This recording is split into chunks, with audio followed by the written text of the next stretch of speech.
Banking sector में बड़े सुधारों की तैयारी हो रही है। केंद्रीय बजट 2026-27 में घोषित बैंकिंग पर हाई लेवल कमेटी के जरिए सरकार 2047 के विकसित भारत के लक्ष्य में बैंकों की भूमिका की समीक्षा करने जा रही है। वहीं सरकारी बैंकों की वित्तीय सेहत में पिछले कुछ सालों में एक बड़ा सुधार हुआ है। एनपीए यानी कि फंसे कर्ज का बोझ लगातार घटा है, लेकिन अब चुनौती है कि इस सुधार को बनाए रखते हुए बैंकिंग सेक्टर को विकसित भारत की जरूरतों के मुताबिक कैसे तैयार किया जाए। देखिए हमारी एक खास रिपोर्ट।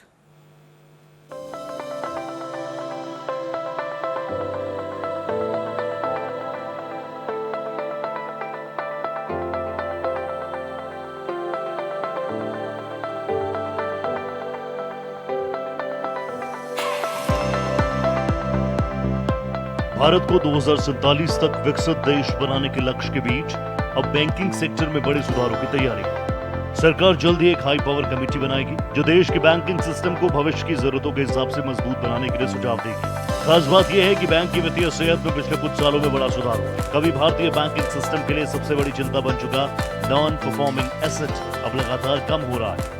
आरबीआई के आंकड़ों के मुताबिक शेड्यूल्ड कमर्शियल बैंक का ग्रॉस एनपीए 2017-18 में करीब 10.40 लाख करोड़ रुपए तक जा पहुंचा था। ये एनपीए रेशो 11.2% था। इसके बाद से तस्वीर लगातार बदलती रही।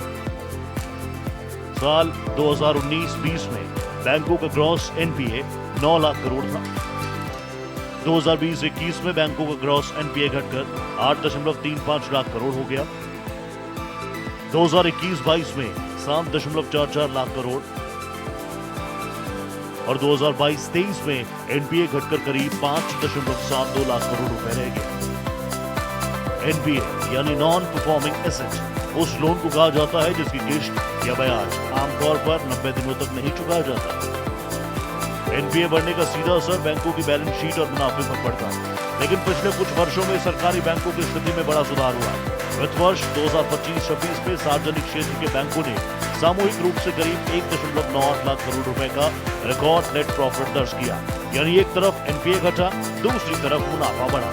अब इसी बेहतर वित्तीय स्थिति के बीच सरकार बैंकिंग सेक्टर के अगले चरण के सुधारों पर फोकस कर रही है। इकोनॉमिक एक्सपर्ट्स का कहना है कि बैंकों के एनपीए में कमी और मुनाफे में बढ़ोतरी निश्चित तौर पर बैंकिंग सेक्टर की मजबूती को दिखाती है। सच है कि भारत में एनपीएस यानी नॉन परफॉर्मिंग एसेट्स बैंकों में जो एक समय 11% के आसपास हुए करते थे, वो घट के अब 1.8% पे आ गए। इसके मुख्य कारण रहे आईबीसी, इंसॉल्वेंसी और banking code. Asset quality review जो समय समय पर होता रहा, वो भी इसके लिए जिम्मेवार रहा। और बैड लोन रिकग्निशन के लिए प्रोविजनिंग बैंकों में नई तरीके से लाई गई। कॉर्पोरेट डिफॉल्टर्स को आइडेंटिफाई किया गया और गवर्नमेंट ने पब्लिक सेक्टर बैंक्स में कैपिटल इन्फ्यूजन भी किया, यानी कि उसमें कैपिटल डाला जो कैपिटल इरोड हो गया था। और उसके अलावा क्रेडिट अंडरराइटिंग बेहतर हुई है। कुल मिला के देखें ओवरऑल बैंकों की मैनेजमेंट में भी फर्क। देखिए, बैंक्स के एनपीए कम हो रहे हैं, बहुत बहुत खुशी की बात है। इसका मतलब ये है, एक तो हिंदुस्तान की इकोनॉमी अच्छी हो रही है। जिन लोगों ने लोन लिया है वो कहीं ना कहीं लोन वापस करने की कोशिश कर रहे हैं। और वैसे भी देखिए, हमने देखा है पिछले क्वार्टर जो है कॉर्पोरेट रिजल्ट्स काफ़ी अच्छे रहे हैं। In spite of US Iran war हमने कॉर्पोरेट के रिजल्ट्स जो हैं क्वार्टरली वो काफ़ी अच्छे रहे हैं। तो हिंदुस्तान की इकोनॉमी की स्ट्रेंथ बताता है। साथ ही साथ एनपीए रिकवर करने के लिए इस सरकार ने बैंक्स के साथ काफ़ी बातचीत कराई है। बैंक्स ने काफ़ी विगरस एक्सरसाइज की है।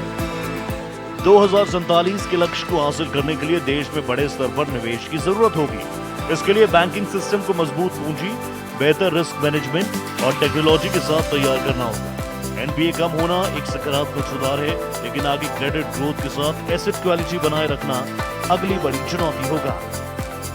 ये भारत की आर्थिक व्यवस्था को मजबूत करने की दिशा में एक बहुत महत्वपूर्ण कदम माना जा रहा है। और ऐसे में 2026-27 जो वित्तीय वर्ष है, इसमें हाई लेवल कमेटी ने जिस तरह से बैंकों के क्रियाकलाप पर सुधार की कोशिश की है और एक पूरा ब्लूप्रिंट तैयार किया है, उससे ये बात तो तय है कि 2047 तक, यानी कि जब भारत आज़ादी के 100 साल मना रहा होगा, तो हमारी आर्थिक मजबूती में बैंकिंग प्रणाली एक अहम हिस्सा बनकर सामने आएगी। कैमरा पर्सन विक्रांत के साथ आदित्य द्विवेदी, भारत एक्सप्रेस, दिल्ली।